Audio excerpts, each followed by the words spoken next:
அகால மரணம் அப்படின்றது தான் ஏற்றுக்கவே முடியல. உடம்பு சரியில்லாமல் கொஞ்ச நாள் இதுவாக இருந்து அப்படி இப்படின்னு சொன்னால் கூட மரணம்ன்றது ஏற்றுக்க முடியாது தான். ஆனால் எல்லாருக்கும் நிகழ்வு தான். ஆனால் நமக்கு தெரிஞ்சவங்க அப்படின்னும்போது ரொம்ப கஷ்டமாக இருக்குது. சமுத்திரம் படத்தில் அப்படி இவர்கிட்ட மட்டும் நான் டேட்டே கேட்க மாட்டேன், மனோஜ்கிட்ட மட்டும். இப்போ எல்லா நாளும் ஃப்ரீயாக வச்சுக்க, நான் ஒரே ஷெட்யூலில் தான் முடிச்சிடுவேன். கவுண்டமணி சார் பிஸியாக இருக்கார், அந்த பக்கம் செந்தில் இந்த மாதிரி சரத்குமார் இவங்கெல்லாம் பிஸியாக இருக்கனால இவர்கிட்ட மட்டும் டேட்டே பல்காக வாங்கி வச்சுட்டு அதை ஷூட்டிங் டேஸ்லாம் மறக்கவே முடியாது. அப்போ தான் கர்நாடகாவில் வந்து ஒரு பிரச்சனையில் ஒரே அடிதடி நடந்தது. ஸோ அந்த இன்சிடென்ட்ஸ் எல்லாம் நைட்டு பூரா எனக்கு அந்த தாட்ஸ் தான்.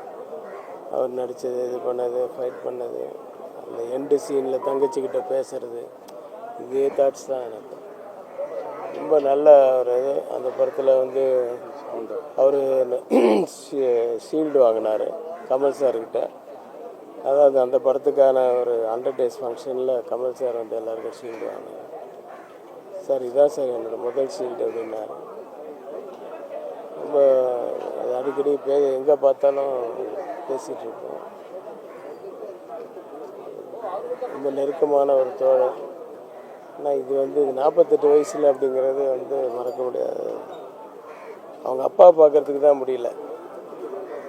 பாரதிராஜ் சார் அப்போ ஏற்கனவே அவர் வந்து ஏஜ் ஃபேக்டர்னால கொஞ்சம் தள்ளாடி தான் இருக்கார். இதில் வந்து ரொம்ப உடஞ்சி போயிருக்காரு. அவரால் அழக்கூட முடியல. ஏதோ பேசுகிறாரு, சொல்கிறாரு. ஆண்டவன் தான் எல்லாரும் காப்பாற்றணும். அவருடைய ஆத்மா சாந்தி அடைய இறைவனை